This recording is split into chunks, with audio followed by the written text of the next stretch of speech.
श्री गणेशाय नमः। ओम नमो भगवते वासुदेवाय। श्रीमद् भागवत में तृतीय स्कंध 12वां अध्याय प्रारंभ करते हैं। सृष्टि का विस्तार। श्री मैत्रेय जी ने कहा, विदुर जी, यहाँ तक मैंने आपको भगवान की काल रूप महिमा सुनाई। अब जिस प्रकार ब्रह्मा जी ने जगत की रचना की वह सुनिए। सबसे पहले उन्होंने अज्ञान की 5 वृत्तियां, तम अर्थात अविद्या, मोह अर्थात अस्मिता, महामोह अर्थात राग, तामेस्त्र अर्थात द्वेष और अंधतामेस्त्र अर्थात अभिनिवेश रची। किंतु इस अत्यंत पापमयी सृष्टि को देखकर उन्हें प्रसन्नता नहीं हुई।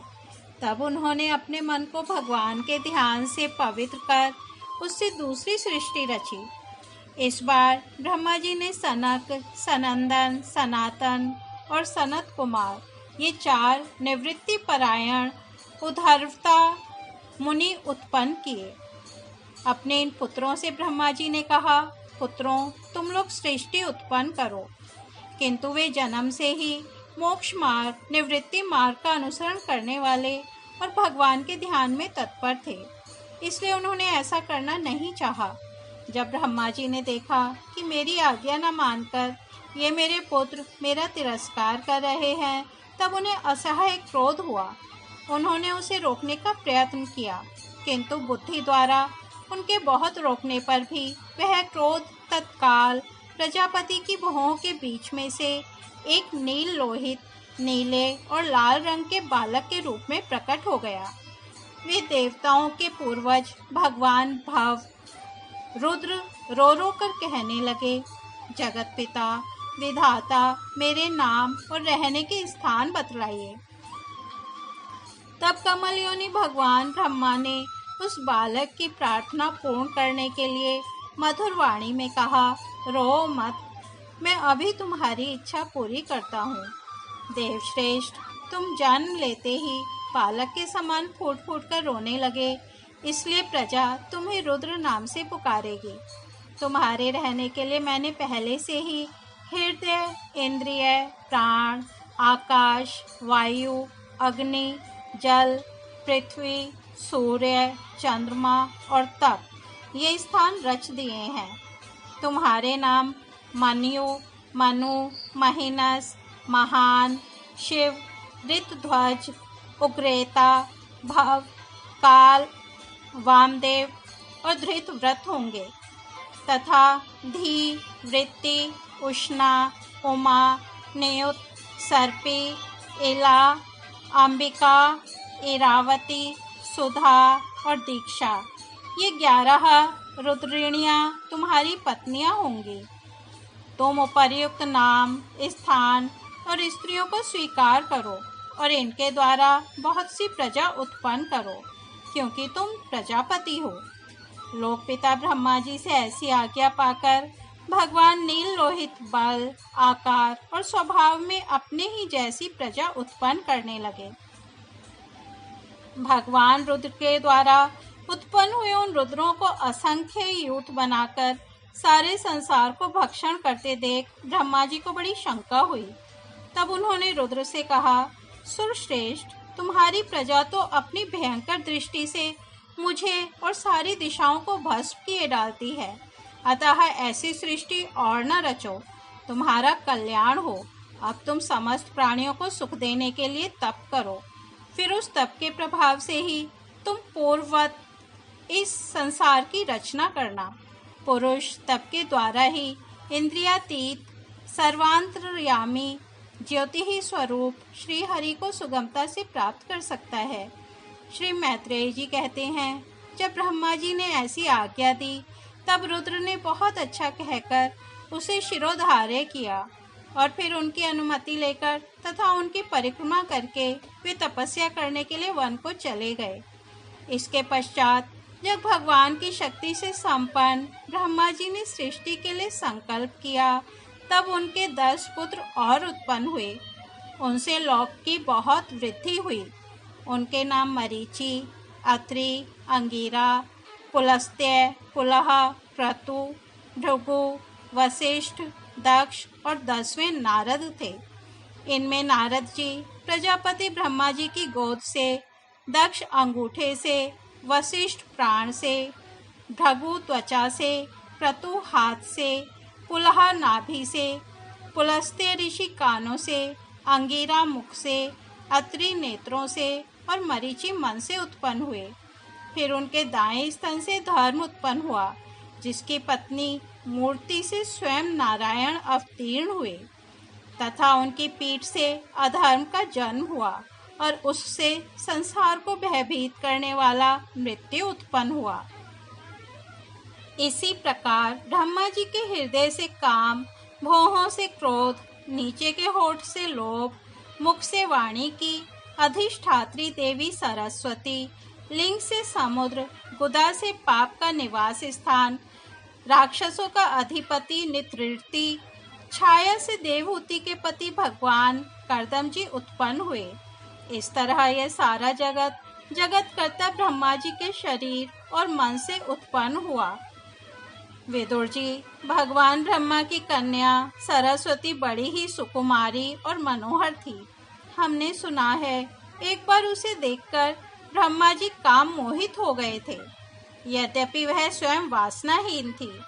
उन्हें ऐसा अधर्ममय संकल्प करते देख उनके पुत्र मरीचि आदि ऋषियों ने उन्हें विश्वास पूर्वक समझाया, पिताजी, आप समर्थ हैं, फिर भी अपने मन में उत्पन्न हुए काम के वेग को न रोककर पुत्री गमन जैसा दुस्तर पाप करने का संकल्प कर रहे हैं।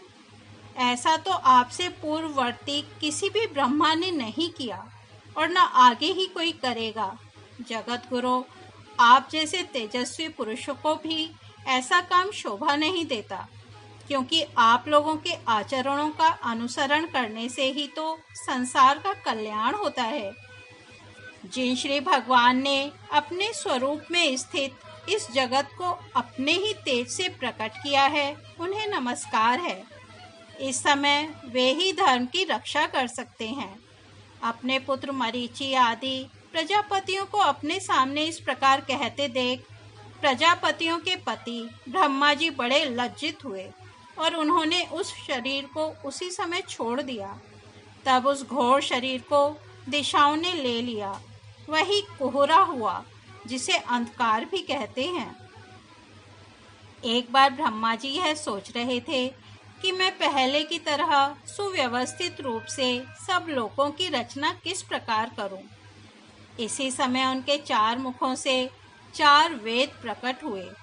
इनके सिवा उपवेद, न्याय शास्त्र, होता, उद्गाता, अथर्वयु और ब्रह्मा, इन 4 ऋत्विजों के कर्म, यज्ञों का विस्तार, धर्म के 4 चरण और चारों आश्रम तथा उनकी वृत्तियां, ये सब भी ब्रह्मा जी के मुखों से ही उत्पन्न हुए। विदुर जी ने पूछा, तपोधन, विश्व रचयिताओं के स्वामी श्री ब्रह्मा जी ने जब अपने मुखों से इन वेद आदि को रचा, तो उन्होंने अपने किस मुख से कौन वस्तु उत्पन्न की, यह आप कृपा करके मुझे बतलाइए।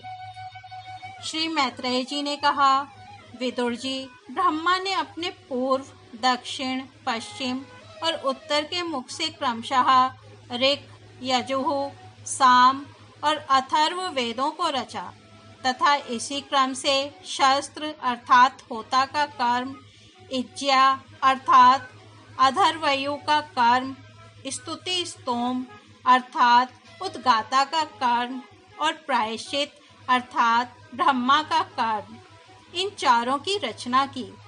इसी प्रकार आयुर्वेद अर्थात चिकित्सा शास्त्र, धनुर्वेद अर्थात शस्त्र विद्या, गांधर्व वेद अर्थात संगीत शास्त्र और स्थापत्य वेद अर्थात शिल्प विद्या, इन 4 उपवेदों को भी क्रमशः उन पूर्वादि मुखों से ही उत्पन्न किया। फिर सर्वदर्शी भगवान ब्रह्मा ने अपने चारों मुखों से इतिहास पुराण रूप 5वां वेद बनाया। इसी क्रम से षोडशी और उकथ, चयन और अग्निष्टोम, आप्तोर्याम और अतिरात्र तथा वाजपेय और गौसव, ये दो याग भी उनके पूर्वादि मुखों से ही उत्पन्न हुए। विद्या, दान, तप और सत्य, ये धर्म के 4 पाद और वृत्तियों के सहित 4 आश्रम भी इसी क्रम से प्रकट हुए। सावित्र, प्राजापत्य, ब्राह्म्य और बृहत, ये 4 वृत्तियां ब्रह्मचारी की हैं तथा वार्ता, संचय, शालीन और शिलोच्छ, ये 4 वृत्तियां गृहस्थ की हैं। इसी प्रकार वृत्ति भेद से वैखानस, वालखिल्य, औदुंबर और फेनक, ये 4 भेद वानप्रस्थों के तथा कुटीचक, बहुदक, हंस और निष्क्रिय अर्थात परमहंस, ये 4 भेद सन्यासियों के हैं। इसी क्रम से आन्वीक्षिकी, त्रयी, वार्ता और दंड नीति, ये 4 विद्याएं तथा 4 व्याहृतियां भी ब्रह्मा जी के 4 मुखों से उत्पन्न हुई तथा उनके हृदय आकाश से ओंकार प्रकट हुआ। उनके रोमों से उष्णिक, त्वचा से गायत्री, मांस से त्रिष्टुप, स्त्रायु से अनुष्टुप, अस्थियों से जगति, मज्जा से पंक्ति और प्राणों से बृहति छंद उत्पन्न हुआ। ऐसे ही उनका जीव स्पर्श वर्ण अर्थात कवर्गादि पंचवर्ग और देह स्वर वर्ण अर्थात अकारादि कहलाया।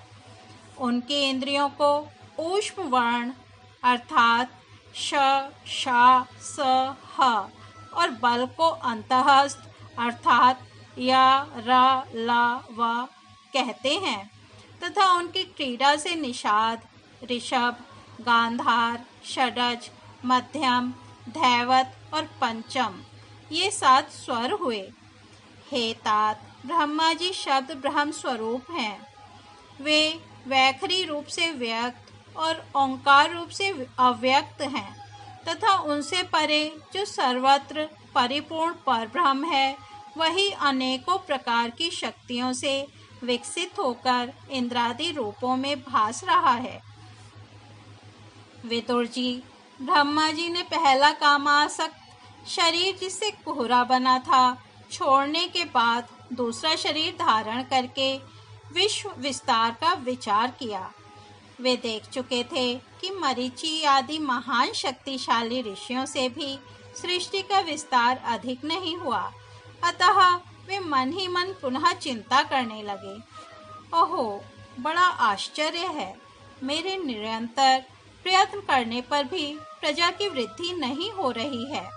मालूम होता है इसमें दैव ही कुछ विघ्न डाल रहा है। जिस समय यथोचित क्रिया करने वाले श्री ब्रह्मा जी इस प्रकार दैव के विषय में विचार कर रहे थे, उसी समय अकस्मात उनके शरीर के 2 भाग हो गए। क ब्रह्मा जी का नाम है, उन्हीं से विभक्त होने के कारण शरीर को काय कहते हैं।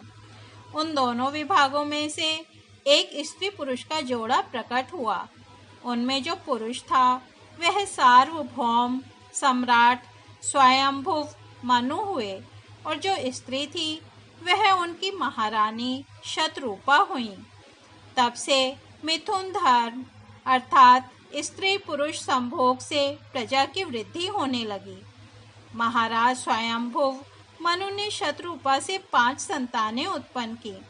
साधु शिरोमणि विदुर जी, उनमें प्रियव्रत और उत्तानपाद 2 पुत्र थे तथा आकुति, देवहूति और प्रसूति 3 कन्याएं थीं। मनु जी ने आकुति का विवाह रुचि प्रजापति से किया। मझली कन्या देवहूति कर्दम जी को दी और प्रसूति दक्ष प्रजापति को। इन तीनों कन्याओं की संतति से सारा संसार भर गया। इस तरह श्रीमद् भागवत में तृतीय स्कंद 12वां अध्याय समाप्त होता है। कल हम 13वां अध्याय वाराह अवतार की कथा सुनेंगे। तब तक हम यहीं विराम देते हैं। हरि ओम तत्सत।